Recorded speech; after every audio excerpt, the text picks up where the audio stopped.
Di balik dinginnya kabut Gunung Welirang, terdapat kisah seorang kakek tua misterius yang dikenal dengan nama Mbah Niti. Ngapunten, parek asma sinten Mbah jenengan, Mbah? Kula Mbah Niti. Mbah Niti, ini ikut lereng gunung mana ini, Mbah? Gunung Welirang. Gunung Welirang, Bang. Ia sudah puluhan tahun tinggal sendirian di punggung gunung yang penuh dengan jurang dan pepohonan lebat. Warga desa di kaki gunung sering bercerita, Mbah Niti bukanlah manusia biasa. Dulu, ia seorang pendaki yang tersesat. Namun sejak itu, ia tidak pernah kembali. Ia memilih menetap di tengah hutan rimba, jauh dari keramaian manusia.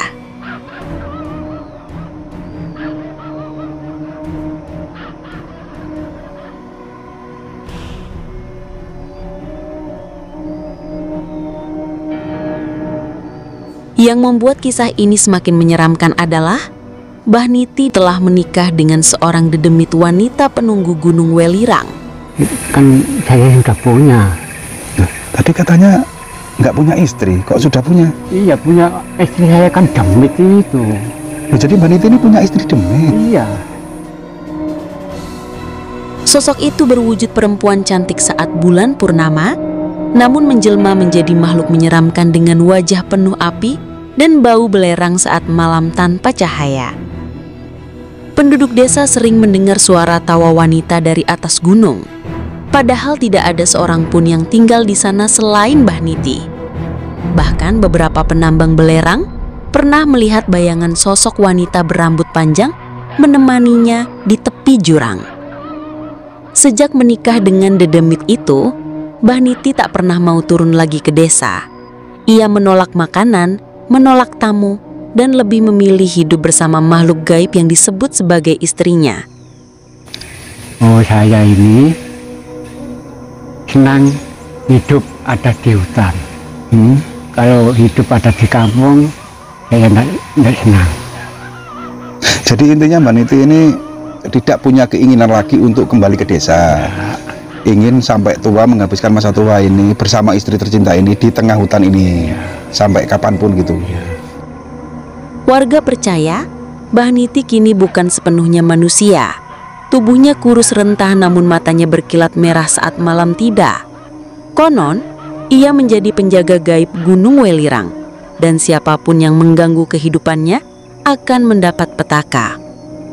Hingga kini, kisah Mbah Niti dan istri dedemitnya masih menjadi misteri yang menakutkan. Apakah ia benar-benar masih hidup?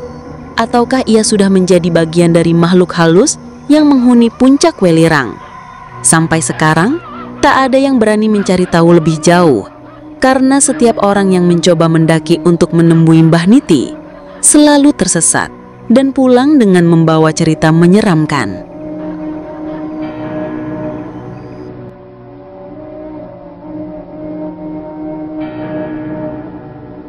Kali ini admin ingin menaiki sebuah gunung lagi ya, di mana gunung ini juga sangat terjal ya, di mana kami ke Gunung Welirang, posisi naik turun seperti ini. Nah, di sini kami mencari sebuah keunikan lagi, yang di mana di sini ada informasi kakek yang sudah berumur, yang sudah sangat tua, memilih tinggal di gubuk tua di atas gunung sana. Ya, beliaunya tidak mau menetap atau bercampur dengan warga di sebuah perkampungan atau di desa. Nah, ada yang unik, ada yang misteri juga, bahwasannya beliau ini menikah dengan makhluk halus. Apakah benar? Kita akan mendatangi, kita akan coba bertanya, ya, benarkah rumor yang beredar di masyarakat bawah itu beliaunya ini menikah dengan makhluk gaib, ya. Seperti apa keseruan perjalanan kami? Ikuti terus perjalanan di sebuah gunung seperti ini. Nah teman-teman, alhamdulillah kita sudah sampai ya. Ini jalan setapak yang kita lalui, yang dimana tadi harus melewati semak belukar yang harus berusuk-berusuk, dan di atas sana ya terlihat sebuah gubuk yang berada di atas perbukitan, yang menurut informasi di sana hiduplah seorang kakek ya, kakek tua yang dia tinggal di sini sudah lama sekali. Nah, seperti ini kita harus mengikuti jalan setapak ini. Nanti kita akan mencoba, mudah-mudahan beliaunya ada, karena setiap kali kita melakukan eksplorasi di tengah hutan seperti ini jarang sekali ketemu yang bersangkutan langsung. Jadi di kesempatan hari ini kita memang sengaja mencari ya orang-orang yang tinggal di tengah hutan seperti ini. Tentunya sangat unik, ragam cerita yang akan kita dapat, dan keunikan orang-orang yang memang hidup di hutan-hutan seperti ini, di lereng Gunung Welirang. Bos. Nah, teman-teman, jadi di sana tuh terlihat beliaunya sedang menyapu ya, itu mungkin yang dimaksud orang yang tinggal di hutan ini.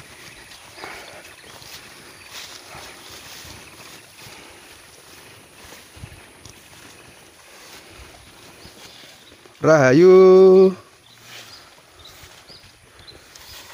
Bang, ngapunten. Ngapunten, Mbah. Napa ngapunten? Ngapunten ya, Bang nggih. Saged ngobrol, Mbah. Saged nggih.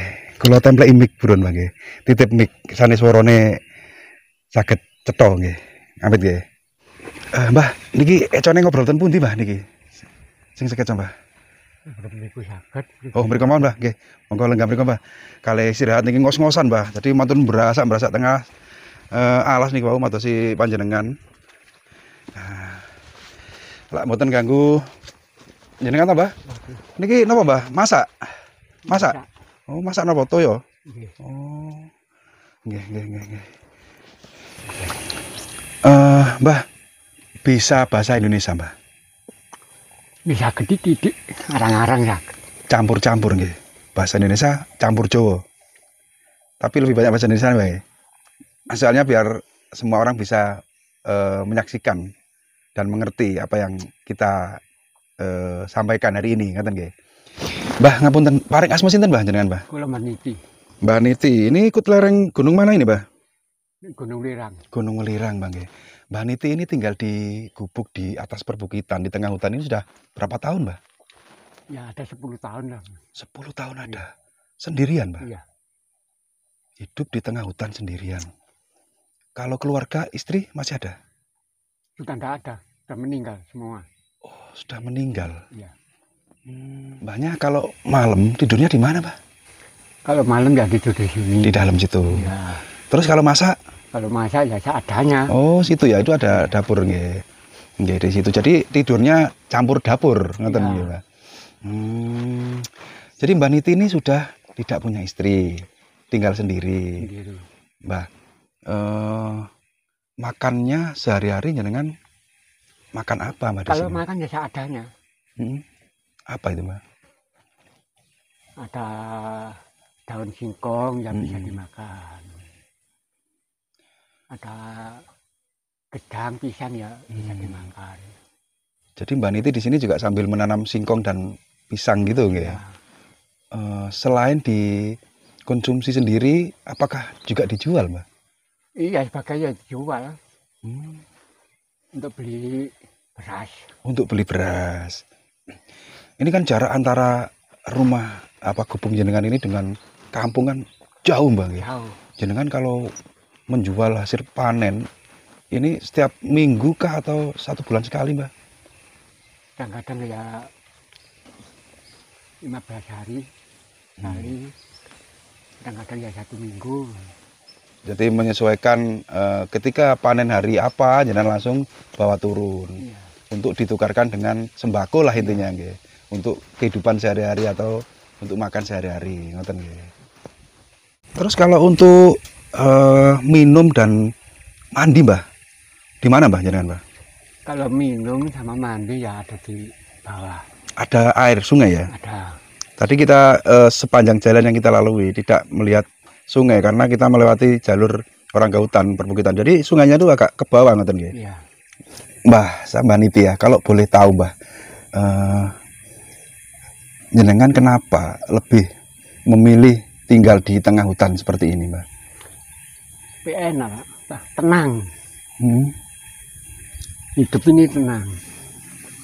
Lebih damai ngoten nggih. Ya, Ataukah jenengan menjalani suatu ilmu gitu, Mbah? enggak. Enggak. Enggak.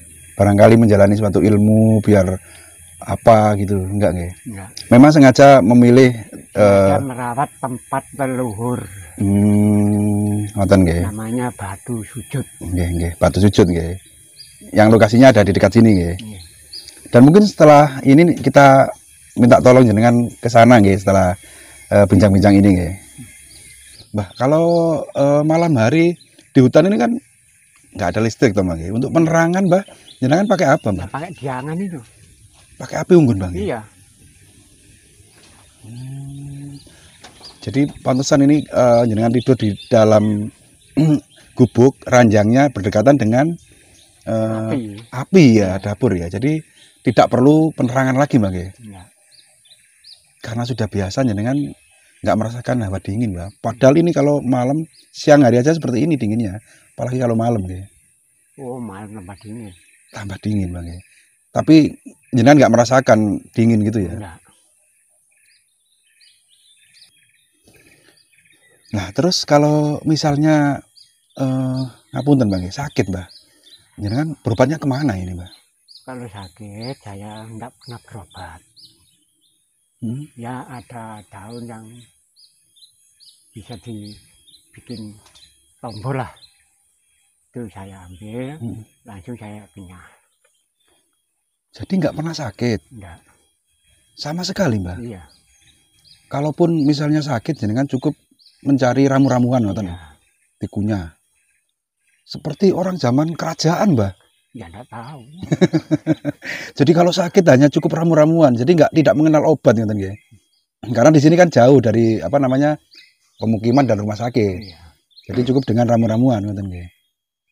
Ini Mbaknya termasuk orang sakti nih, nggak pernah sakit sama sekali nih. Pilek-pilek itu pernah, Pak? Enggak. Nggak pernah. Enggak pernah. Batuk juga nggak pernah. Batuk ya pernah. Cuma ya dikit-dikit. Sebentar-sebentar nggih. Tapi nggak pernah sampai penyakit yang parah, ngoten nggih maksudnya nggih. Mbah, selama tinggal di hutan ini, jenengan pernah bertemu warga yang sering lewat tempat ini nggak, Mbah? Ya pernah. Kalau jalan di sini ya dari sana ke sini. Orang ke mana, Mbah? Ke hutan atau ke gunung? Oh, pendaki. Pendaki. Sering lewat sini mampir. Ya. Mbah, di sebelah ini kan ada gubuk lagi yang besar, itu untuk apa, Mbah? Hasil panen atau apa? Ini gubuk ini untuk ada teman kecapean dari bawah sampai dari atas itu istirahatnya di sini. Oh, jadi jenengan memang menyediakan gubuk ini untuk istirahat atau camp ya, bagi para pendaki yang ingin istirahat, numpang istirahat gitu. Khusus untuk mereka, siapapun ya, nggak harus pendaki ya. Siapapun yang ingin istirahat di sini ya. Ya bisa. Bisa nggih. Jadi kalau untuk Mbah Niti sendiri tidurnya di sini, yang sebelah itu untuk menyediakan para tamu, ngoten ceritane. Mbah, ini kan mohon maaf ya sebelumnya. Ini kalau saya lancang mungkin mau bertanya. Selama tinggal di dalam hutan ini kita kaitkan dengan cerita horor ini, Mbak. Tentunya kan sangat unik. Pengalaman orang-orang yang tinggal di tengah hutan pasti pernah mengalami kejadian mistis atau gaib. Mbak Niti selama di hutan ini pernah diperlihatkan atau diketahui atau melihat makhluk astral atau makhluk gaib apa, Mbak, kira-kira, Mbak? Saya yang pernah itu ya didatangi macan putih, terus kuda, gininya hitam. Kuda jambulnya hitam. Ataukah pakai ada tanduknya? Tanduk apa jambul? Jambul. Bulu ya, Mbak ya. Macan putih. Macan putih. Terus apa lagi, Mbak? Saya ini nggak pernah dipanggili, itu nggak pernah, cuma baru datang. Tiba-tiba muncul. Iya. Oh, panggil suara nggak pernah, tapi sosok-sosok itu tiba-tiba muncul seperti harimau gitu, tiba-tiba ada di samping jenengan. Iya. Harimau putih, Mbah. Iya. Itu gaib, Mbah ya? Iya, gaib. Setelah muncul itu jenengan sempat ngobrol kah atau apa gitu, Mbah? Yang jadi gini. Oh. Jadi, terus saya ini lapar, Mbah, ada para dia putune ono kene jam sewani kok lak balik jam bangi ae. Sempat ngobrol. Iya. Ketika jenengan dijejeri ya kalau orang Jawa mengatakan ya. Jenengan tanya seperti itu. Terus beliaunya tiba-tiba hilang kah atau masih tetap duduk? Baru saya sudah selesai ngobrol itu hilangnya ya saya nggak tahu. Setelah belum selesai ngobrol tiba-tiba hilang. Ya. Tapi memang tujuan harimau itu memang sambang kan ya. Nggak pernah diganggu, Bang ya. Hanya seperti itu saja. Barangkali diganggu atau diserang itu nggak pernah. Nggak pernah. Selain harimau yang jenengan ceritakan tadi itu kan harimau gaib. Ya. Tapi kalau hewan-hewan buas lainnya yang nyata, Mbah, banyak di sini, Mbah? Ya banyak. Apa saja, Mbah? Ya ular ada. Terus macan itu ada. Macan sungguhan? Iya, asli. Segini. Tapi bukan gaib tadi ya? Asli? Asli. Di mana itu, Mbah, biasanya? Di Gunung Jambe. Di atas sana? Ya. Turun ke sini atau? Turun. Oh, turun? Ya kalau ada bakar api, itu turun. Kan dingin. Jadi ketika harimau itu melihat ada malam, jenengan pas diang-diang ya, membakar api, kelihatan dari, ya menyala lah, itu harimau itu turun? Turun. Nggak takut, Mbah, jenengan, Mbah? Ya, kalau takut ya takut, kalau enggak ya enggak. Pokoknya enggak dimakan lah. Tapi nggak, sekali lagi nggak nyerang ya, Enggak. harimau itu ya. Walaupun Kak itu gaib, terus harimau asli yang jenengan ceritakan tadi itu dua-duanya tidak pernah menyerang jenengan gitu maksudnya. Kalau ular itu, ular apa, Mbah? Kalau ular segini ular. Oh, piton. Masuk rumah sini juga? Masuk sana loh. Di bawah sana, di jalan-jalan sini. Jadi selain harimau, ular juga ada. Kalau celeng? Celeng ya ada. Banyak ya. Monyet juga ya. Namanya hutan, Bang ya. Pasti masih utuh ya hewan-hewan di sini ya. Jenengan ini kan sudah bisa dibilang menduda lama. Iya. Tidak punya istri. Apakah tidak ingin menikah lagi, Mbah? Saya? Enggak. Kenapa, Mbah? Kan saya sudah punya. Loh, tadi katanya nggak punya istri, kok sudah punya? Iya, punya istri saya kan demit itu. Loh, jadi Mbak Niti ini punya istri demit? Iya. Serius ini, Mbah? Iya. Istrinya Mbak Niti sekarang di mana ya? Kalau istri saya, kalau sekarang ini ya enggak kelihatan. Namanya demit tadi. Iya, ya. Cantik Mbak istrinya, Mbak. Oh, cantik. Jadi Mbak Niti ini ternyata betah berlama-lama di hutan ini karena punya istri demit gitu dan cantik. Cantik. Di sini masih ada ya, Mbak. Sebenarnya kalau Mbak Niti bisa melihat ya. Kalau saya bisa.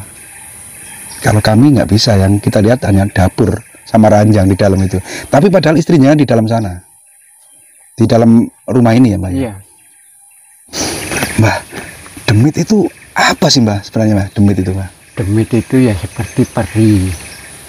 Peri, Mbak? Ya, nah peri itu seperti manusia. Jadi wujudnya memang seperti manusia dan cantik, Iya. sehingga jenengan lebih memilih punya istri peri daripada memilih istri orang. Iya. Padahal jenengan kan sering turun jual hasil tanaman, tapi nggak tertarik sama orang, malah kecantol peri, ngoten nggih ceritane nggih. Zaman iki ngaten. Nggih. Zaman kepingin semerat istri kula nggih. Jam 12 malam bisa ketemu.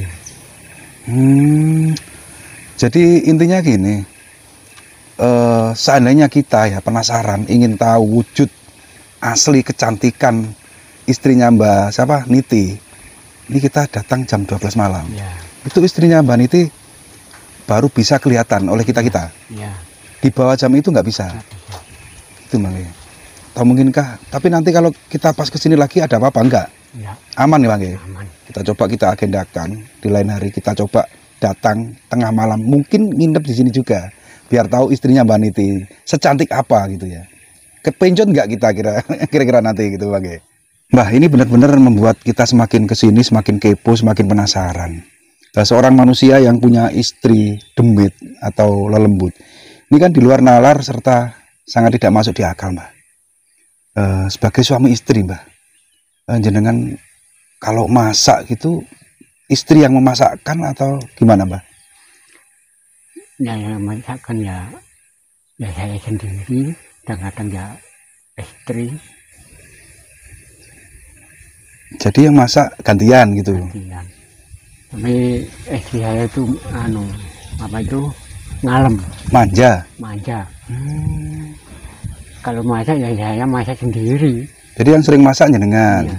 Istri lebih manja ngoten nggih. Manja. Kalau mohon maaf ini Mbak ya. Tidur Mbak juga seranjang berdua gitu. Kalau tidur ya biasa tidur. Kalau tidur seranjang berdua itu juga pernah merasakan enak gitu Mbak. Bagaimana ya enak itu? Bahagia gitu maksudnya.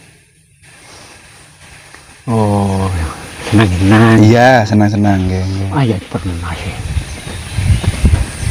Jadi seperti layaknya rumah tangga pada umumnya nggih. Manusia menikah dengan manusia atau punya istri manusia. Tapi ini walaupun jenengan istrinya demit, tapi merasakan juga kebahagiaan dan enak-enak dengan istri, ngoten nggih. Iya. Ini sangat seru sekali teman-teman. Jadi kita ditantang Mbah Niti ya. Suatu saat kita disuruh datang ke sini malam hari ngoten Bang. Jam 12 malam. Kalau beramai-ramai boleh Bang? Enggak apa-apa. Nanti semuanya bisa melihat kira-kira Mbak. Istrinya dengan yang cantik itu. Bisa ya? Kalau sampai sing kepingin dulu sampai tok. Oh, hanya saya saja. Kalau kita berteman nggak bisa. Nggak bisa. Oke. Nanti ngomong. Oke, saya ingin menghabiskan. Saya ini ingin hidup ada di hutan. Malen, monggo.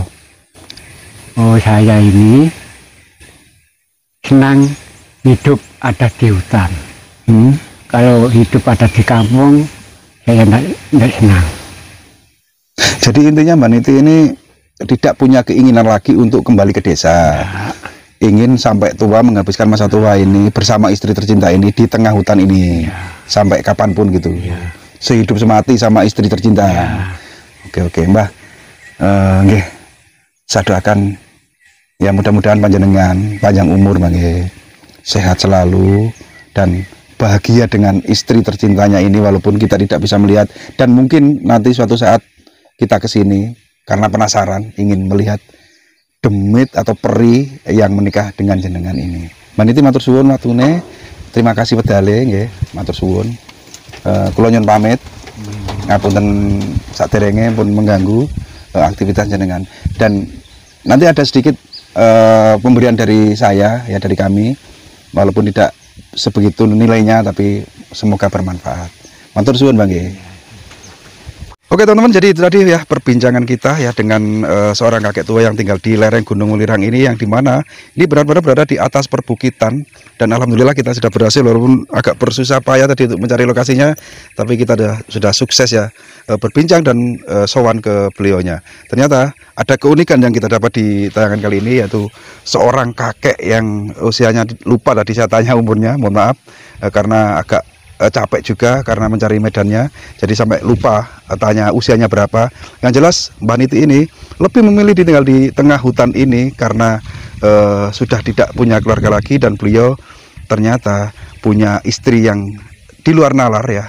Tentunya bagi khalayak ramai ini seperti tidak masuk di akal.